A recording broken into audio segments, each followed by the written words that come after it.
Assalamualaikum warahmatullahi wabarakatuh. Selamat pagi Bapak Ibu sekalian. Saya senang sekali ada kesempatan untuk berbicara tentang kesehatan dengan Indonesia Kendaraan Terminal, dan topik yang dipilih oleh panitia kali ini sangat relevan dengan keadaan kita ya, yaitu sosialisasi varian COVID Delta. Ini memang sedang hangat dibicarakan saat ini ya, varian COVID Delta. Oke, secara singkat saya mau review dulu bahwa COVID-19 adalah nama penyakit, coronavirus adalah virus penyebabnya, dan virus ini bisa menyebabkan penyakit yang sangat bervariasi dari OTG, ringan, sampai berat, dirawat di ICU dan meninggal. Dan angka kejadian penyakit COVID-19 di dunia saat ini sudah sebesar ini. Ini data kemarin. Dan di Indonesia sudah sebesar ini. Sudah lebih dari 2 juta. Kalau kita bandingkan data kejadian COVID-19 di seluruh dunia di Februari 2021 dibandingkan dengan akhir Juni 2021, kita lihat angka-angka yang pasti naik dong. Dari yang top paling banyak, paling tinggi angka kejadiannya Amerika, di bawahnya India, di bawahnya lagi Brasil. 3 besar. Di bulan Februari 28 juta untuk Amerika, 10 juta untuk India, 9 juta untuk Brasil. Di bulan Juni, akhir Juni, 34 juta untuk Amerika, 30 juta untuk India. Kita lihat kenaikan India pesat sekali dari angka 10 juta di Februari, sekarang 30 juta di Juni, akhir Juni. Brasil juga naik, tapi yang sangat pesat adalah India. Dan kita kemarin dalam Halal Bihalal saya juga sudah bicara tentang COVID-19 ya, tentang pandemi. Dan memang India memang mengalami sesuatu yang luar biasa di bulan Mei kemarin yang disebut tsunami COVID-19 melanda India. Ketika itu kita melihat bahwa India mengalami tsunami COVID-19, terutama sekali penyebabnya adalah acara keagamaan di Sungai Gangga, di mana begitu banyak orang semuanya membuat kerumunan tanpa menghiraukan prokes, dan kemudian hasilnya adalah tsunami COVID-19.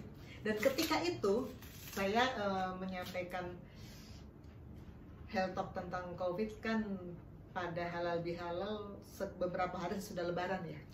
Ketika itu kita memang bertanya-tanya. Di Indonesia soalnya terjadi kerumunan yang luar biasa ketika musim liburan.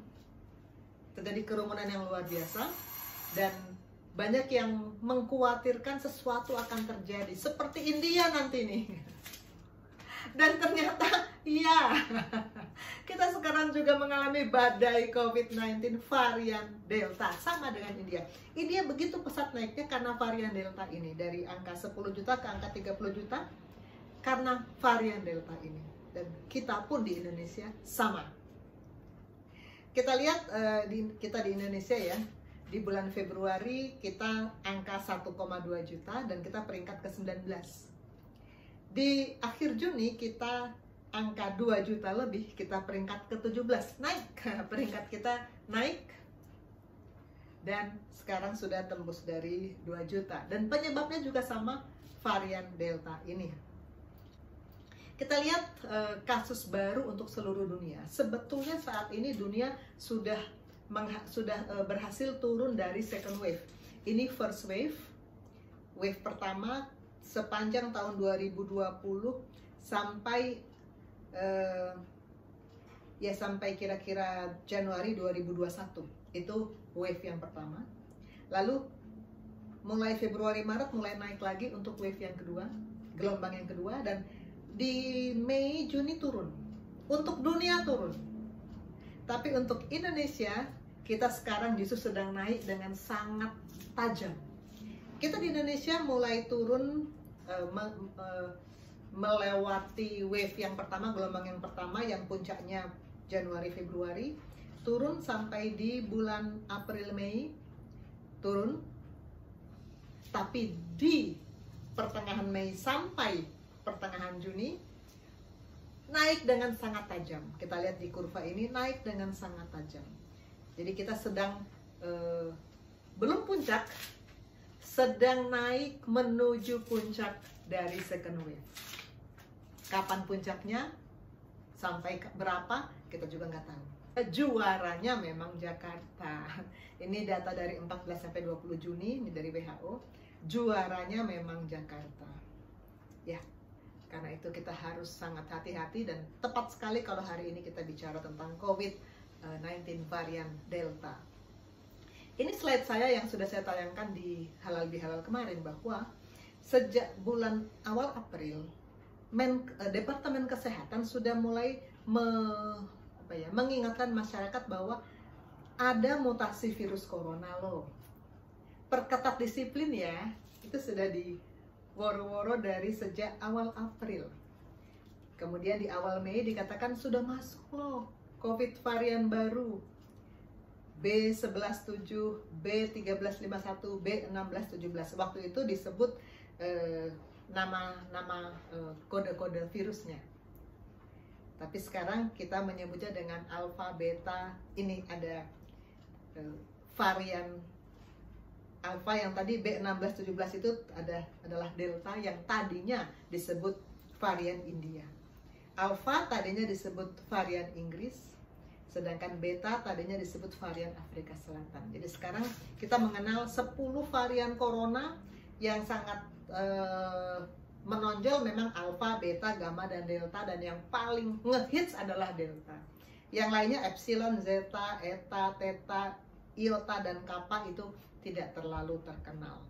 Delta yang paling hits sekarang. Dan tiap-tiap varian ini memang punya gejala yang dominan masing-masing. Jadi kalau alfa yang paling dominan batuk dan sakit tenggorokan, kalau beta yang paling dominan indera penciuman hilang, kalau delta yang paling dominan demam.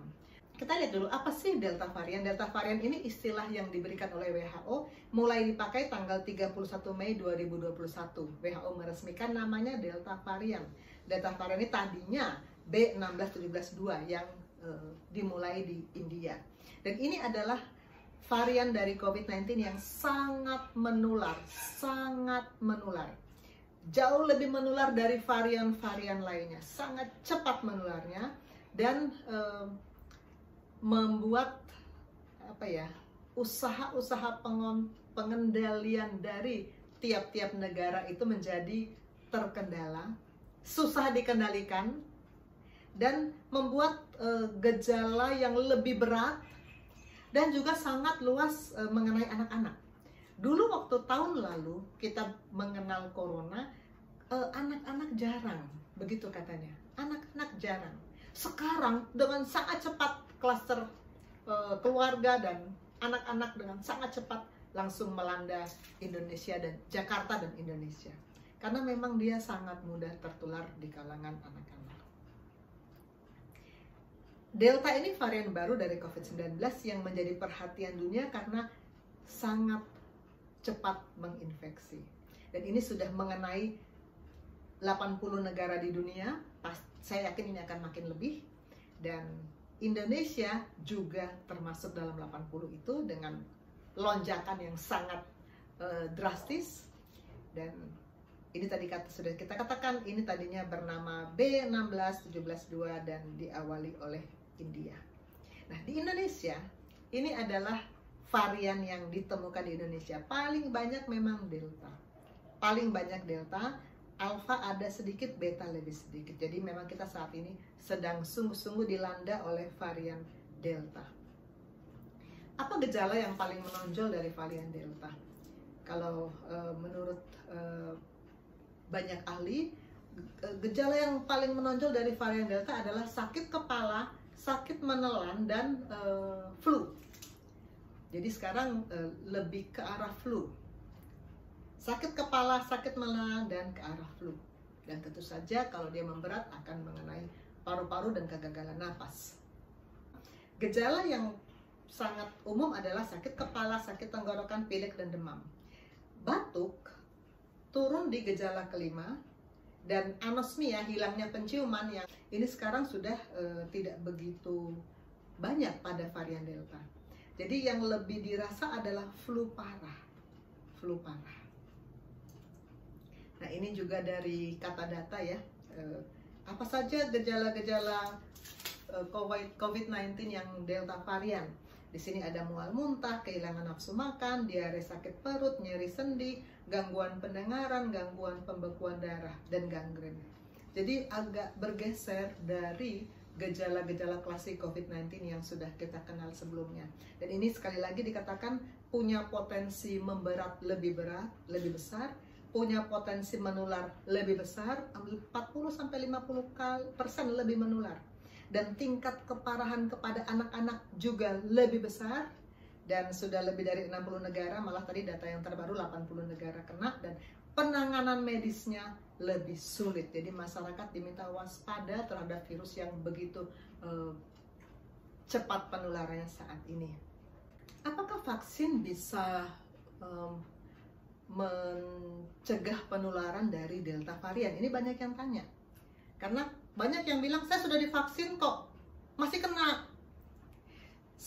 Sebenarnya, yang membuat orang yang sudah divaksin masih kena, sebagian besar adalah karena pelanggaran prokes.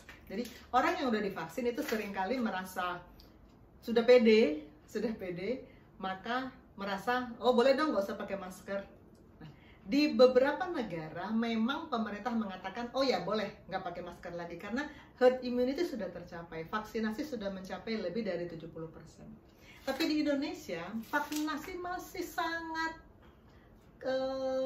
rendah cakupannya. Pemerintah belum mengumumkan bahwa ini sudah mencapai herd immunity, boleh lepas masker, belum. Jadi jangan lepas masker dulu, tetap prokes dulu walaupun sudah divaksin. Jadi supaya vaksin efektif, tetap harus jalankan prokes. Nah, di sini untuk varian Delta dikatakan bahwa AstraZeneca dan Pfizer itu efektif untuk varian Delta. Tulisan dari Inggris mengatakan bahwa 2 dosis Pfizer atau AstraZeneca sangat efektif untuk varian Delta. Sedangkan Sinovac bagaimana? Sinovac memang tidak 100% bisa melindungi, memang diakui, tetapi minimal dia bisa mencegah supaya jangan sampai parah dan tidak menimbulkan kematian. Jadi tetap nggak sia-sia divaksin, dan sekali lagi vaksin tidak menghilangkan prokes. Tetap prokes sampai pemerintah mengatakan sudah tercapai herd immunity, boleh lepas masker. Sabar, karena kita sedang dalam kondisi yang sangat sulit sekarang ini. Ini saya dapat dari Detik Health tentang varian Delta yang sekarang ada di negara kita. 6 fakta tentang varian Delta di Indonesia.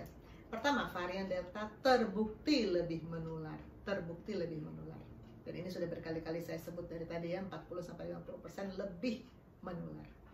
Kemudian, varian Delta penyumbang terbesar untuk penderita baru. Juga di Jakarta, juga di Indonesia, penyumbang terbesar untuk penderita baru.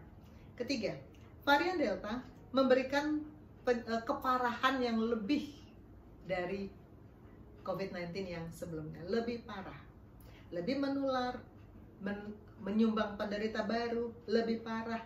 Dan kemudian varian Delta juga lebih besar kemungkinan untuk terinfeksi ulang kan. Kita sebetulnya sudah dari awal sudah dikasih tahu COVID ini bisa berulang ya. Tapi ternyata varian Delta lebih besar kemungkinan terinfeksi ulang. Dan kemudian bagaimana diagnosisnya? Diagnosisnya masih sama bahwa itu dengan PCR dan rapid antigen. Walaupun ada beberapa tulisan yang masuk di WA group dokter bahwa varian Delta ini ternyata sebagian tidak terdeteksi dengan rapid antigen, awalnya bahkan PCR-nya juga bisa negatif, tapi saat di CT scan ada gambaran khas COVID, dan ternyata kemudian belakangan PCR-nya juga positif. Jadi memang masih belum didapatkan diagnosis yang paling sahih untuk varian Delta. Dan bagaimana dengan kekebalan terhadap vaksin? Ya, memang sebetulnya banyak yang menduga varian Delta ini lebih kebal terhadap vaksin. Ya, tetapi tetap masih efektif terutama untuk Pfizer dan AstraZeneca, dan sedangkan untuk Sinovac minimal dia mencegah supaya jangan berat dan jangan menjurus pada kematian. Nah, bagaimana mengantisipasi varian Delta?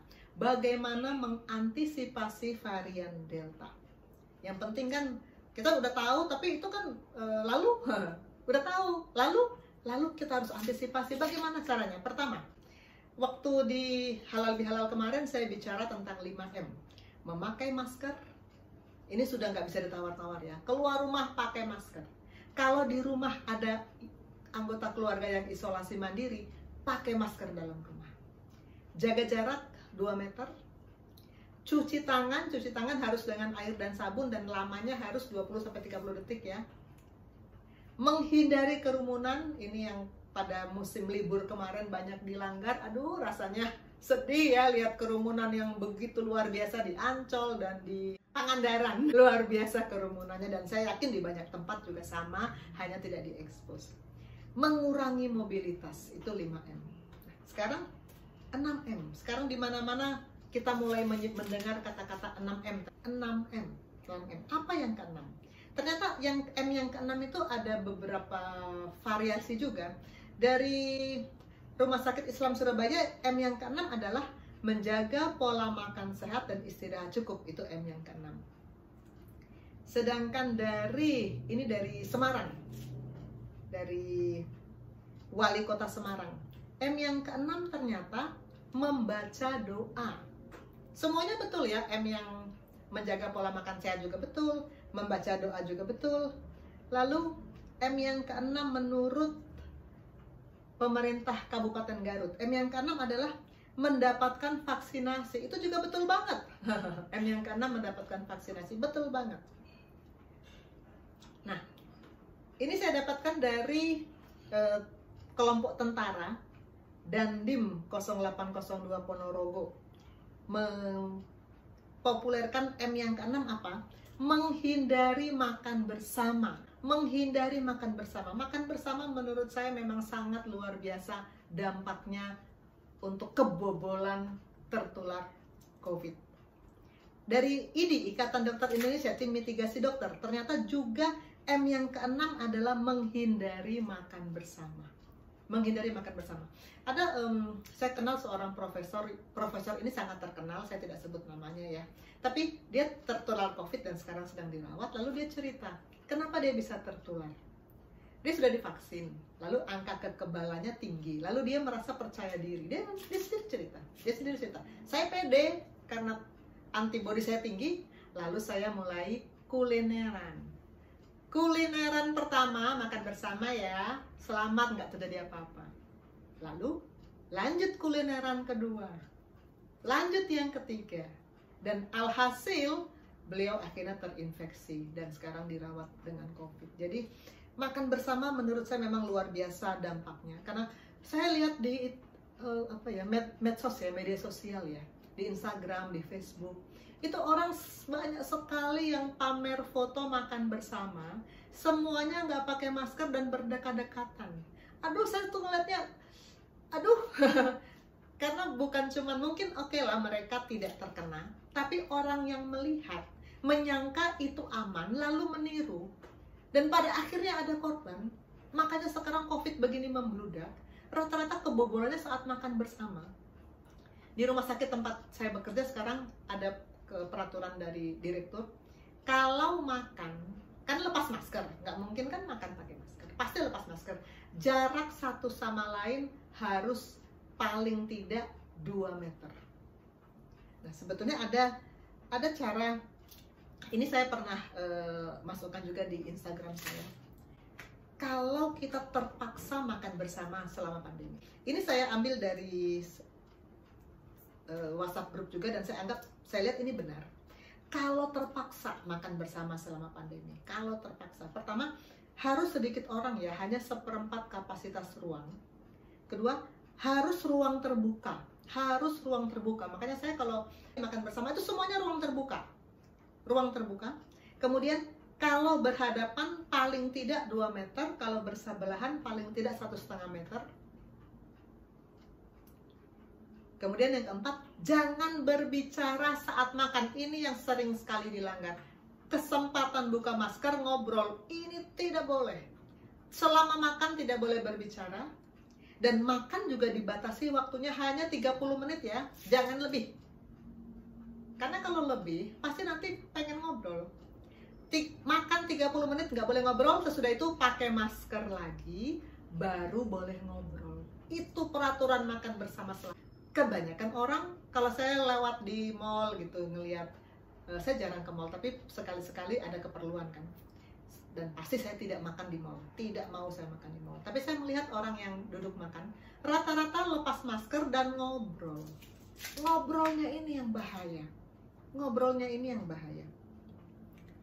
Nah, sesudah melaksanakan 6M ya, termasuk menghindari makan bersama, apalagi yang bisa kita lakukan mengantisipasi varian Delta?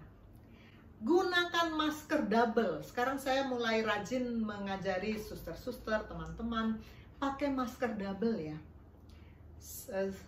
CDC, Badan yang Mengawasi Penyakit Menular Sedunia, mengatakan lawan varian COVID baru dengan masker double. Seperti apa masker double? Kita lihat di sini. Kalau kita menggunakan masker kain saja, maka kemampuan dia hanya 51%. Kalau kita menggunakan masker medis saja, kemampuan dia hanya 56%. Kalau masker medis ini disimpul, ini gambarnya contohnya masker medis yang earlobe ya, yang telinga. Disimpul, diikat, tujuannya supaya lebih erat, melekat erat ke wajah. Kalau disimpul, perlindungannya naik menjadi 77%. Nah, untuk masker medis earlobe yang disimpul ini saya punya modifikasi, karena tidak semua orang bisa pakai masker earlobe. Kalau pakai jilbab kan nggak bisa. Saya sendiri tidak suka pakai earlobe. Saya lebih suka pakai tali. Nah, kalau kita pakai tali atau pakai yang head loop, yang masker jilbab itu, maka bagaimana untuk merapatkan maskernya? Kita kan nggak bisa model simpul seperti ini. Di plester. Saya pakai plester. Kanan kiri sama hidung di plester. Dan itu sama efektifnya. Sudah saya diskusikan dengan beberapa ahli. Sama efektifnya dengan kita membuat simpul. Itu naik 77%. Supaya lebih naik lagi sampai 85%, maka di luar masker medis pakai masker kain. Kalau terbalik salah ya. Jadi kalau masker kain di dalam, masker medis di luar, efikasinya tidak sebesar ini. Tetap CDC menyarankan masker medis di dalam dan disimpul atau di plester, lalu di luar masker kain. Dan ini mencapai 85% perlindungannya. Kalau masker yang saya gunakan sehari-hari bekerja, itu namanya masker N95, itu perlindungan sampai 95%. Cuma jarak 10% kan, jadi dengan menggabung masker medis dan masker kain dan diterapkan, disimpul atau di plester, kita bisa mendapat perlindungan 85,4%. Ini dari Rumah Sakit Pelabuhan, dari IHC. Juga sama, menggunakan 2 masker, double masker, 2 masker, masker medis di dalam, masker kain di luar, efektif menyaring virus ya. Lalu ada tambahannya di sini, masker medis digabung dengan masker medis nggak ada gunanya. Tidak menambah perlindungan, tetap aja 54%. Masker kain digabung dengan masker kain tidak menambah perlindungannya, tetap aja 51%. Masker N95 di double juga tidak ada gunanya. Ya, masker N95 kan sudah segitu ketatnya, kalau di double kayak apa seseknya ya.